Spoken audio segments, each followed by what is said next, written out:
Hey there.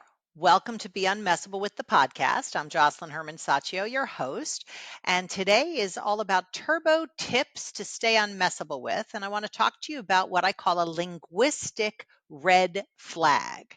So, all the work that I do with people is about supporting people from shifting from that world of reaction back over to the world of creation and vision so that they can have some life to their life and bring the magic back.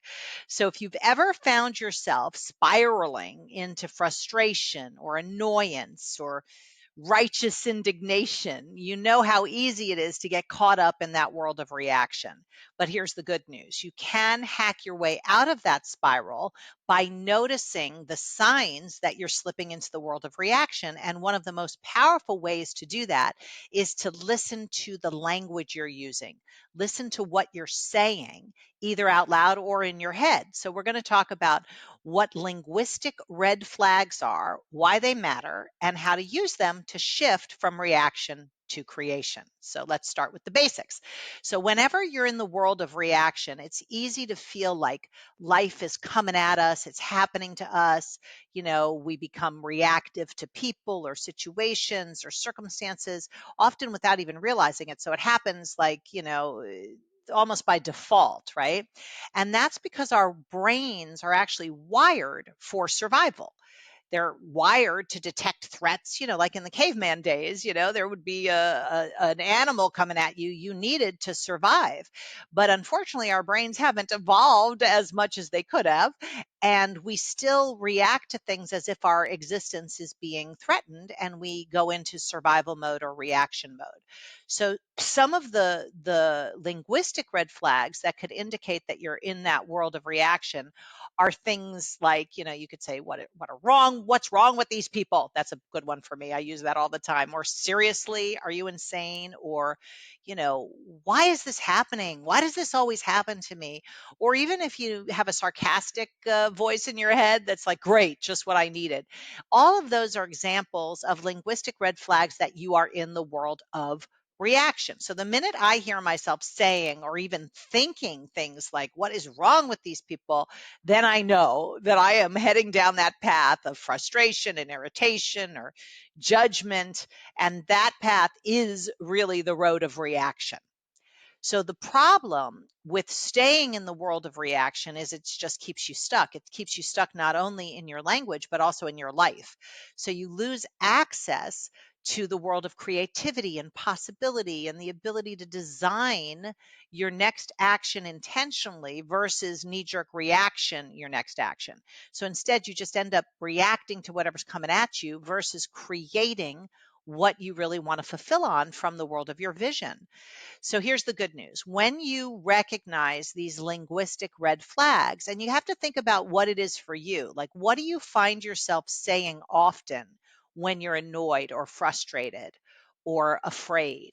What are those sayings that you say to yourself or out loud, that are familiar for you so that you can use them as symptoms, as signals that you're in that world of reaction.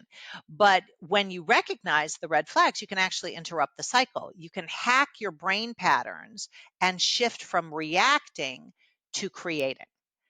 So the first step is to just notice who's talking. Is it, like that survival me, or is it me, the created me?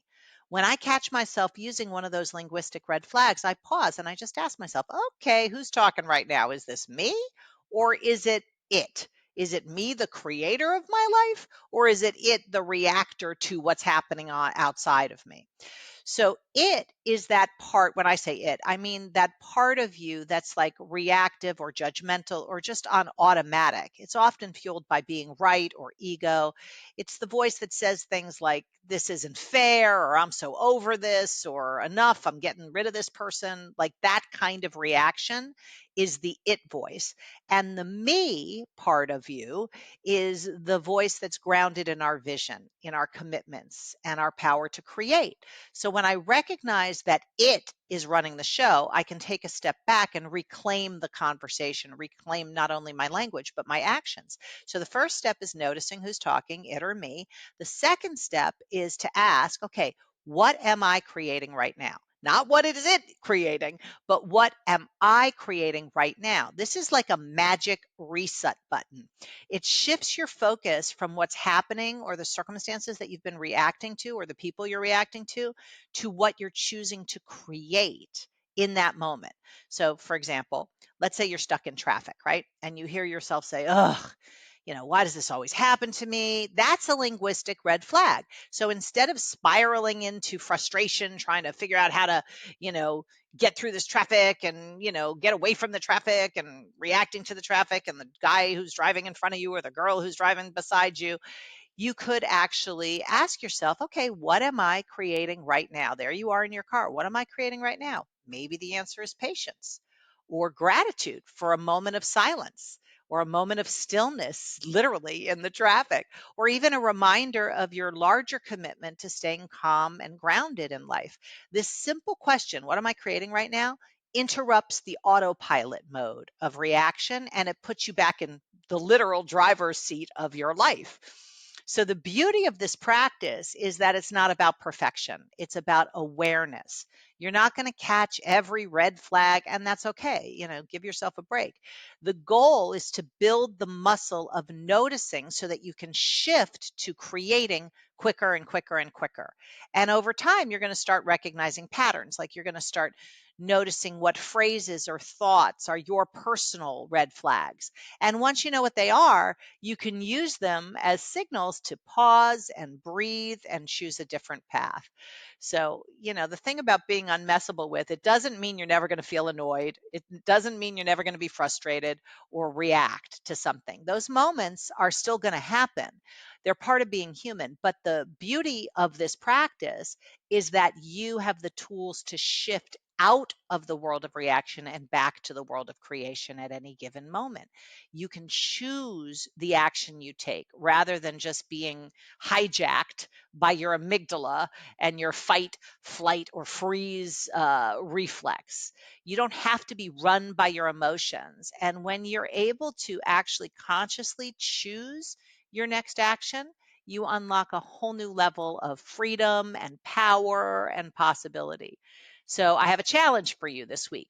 Start listening for your linguistic red flags. What are the phrases that you say to yourself out loud or in your head that signal that you're in reaction mode? And write them down. Just jot them down in your phone or on a piece of paper. And the next time you catch one, pause and ask yourself, what am I creating right now?